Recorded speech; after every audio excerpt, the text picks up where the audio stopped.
Welcome back, everyone. Hello again. It is your favorite YouTuber, content creator, film critic, what have you, back at it again. It is your favorite movie review channel that has brought you back.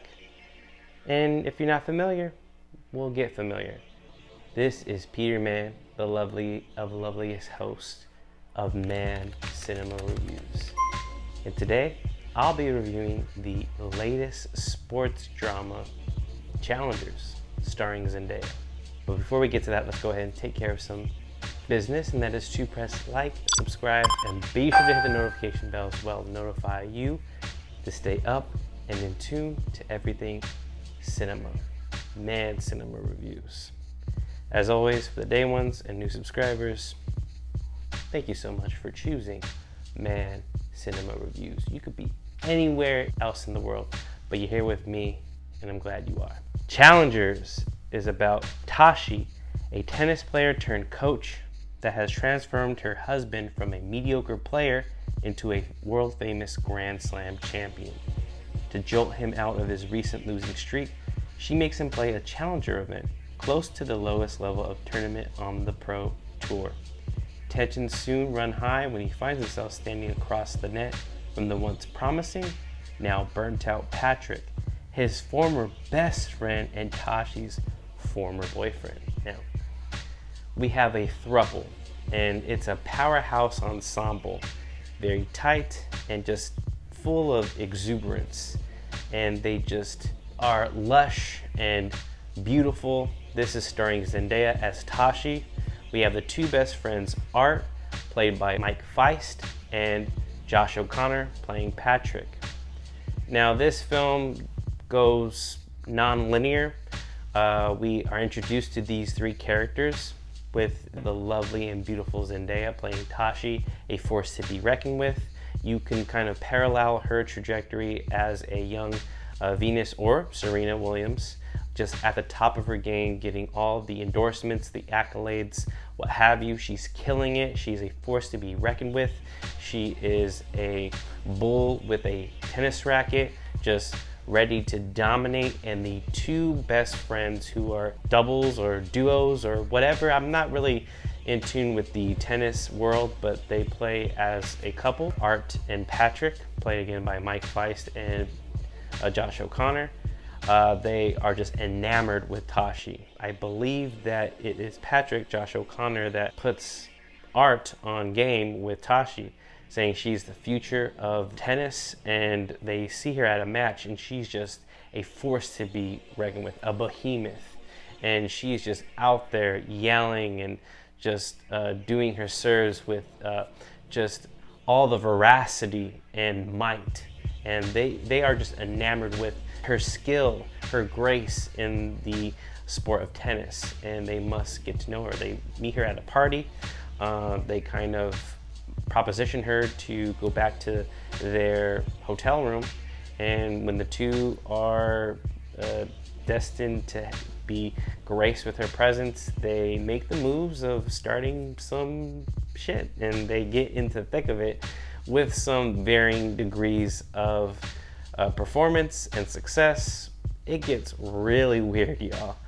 I will have to say that Challengers is just a film that just had me on the edge of my seat, whether it was dramatically, whether it was the tennis pro scenes, just the throuple, the powerhouse performance of all actors just were phenomenal. They were a phenom, a force to be reckoned with their characters and the actors respectfully. But Luca Guadagnino is the director at the helm. Now, if you don't know what Luca Guadagnino brings to the cinema, the world of cinema, he is the director of the remake to Suspiria, Call Me By Your Name, and his last film, Bones and All. I've just been enamored with his work as well. I think he is a great auteur director, a phenom just like the three leads, and this is penned by a first-time screenwriter, Justin Kuritzkes. I'm not really familiar with him, but he is married to Celine Song, who had the Past Lives film just be a behemoth this past Oscar run. And so I think that Luca Guadagnino, with his auteur presence in the helm, it was interesting to find out that he is really not a fan of tennis and finds tennis very trivial, not really a big fan, but the way he decides to tell the story behind the camera is really interesting. And that's due to a couple things. You are just interested, you're titillated with the three leads. You think that especially the male audience want to see Zendaya in just all sexy form, just to be domineering to these two white boys. But it takes a turn in an interesting perspective. There is kind of this dynamic between the two male leads that was, I just threw me for a loop. And take it what you will with that. I'm not trying to steer you into a direction. I like all the choices that were made. They were interesting. They threw me for a loop for certain. Take what you will with that.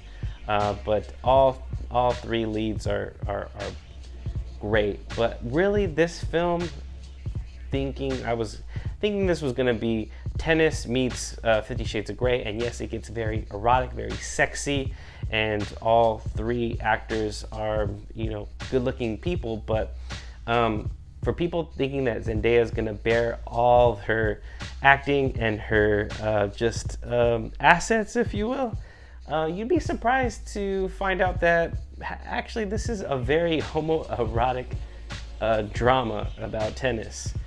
And, you know, to each their own. You know, I just think that there was a lot more sexual tension between the two male leads rather than the two leads and their female counterpart. And I will have to say that that's not surprising from Luca Guadagnino, who made Call Me By Your Name. So I should have saw this coming.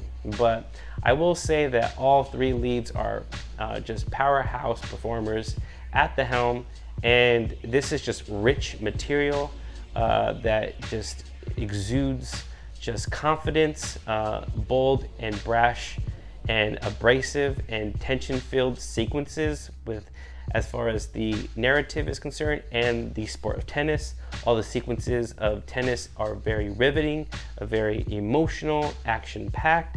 And I will say, when things get hot and heavy and steamy between the two male leads and the female counterpart, to varying degrees, you will take away what you will take away. However, I really think that this film is much more interested in its two male leads, and Zendaya just really is taking a backseat to the romance, if you will. I think all three leads were just perfect. Luca Guadagnino is at just the top of his game. And again, I'm really looking forward to what this screenwriter does next. I will say that everybody came to play. Again, this is a no holds barred, you know, action, suspense, thrill ride that is full of tension and just rich storytelling to be had. And I will give Challengers a full-fledged 5-star review. I will say that the top 3 films for me is Dune Part 2, we had Civil War, and now Challengers.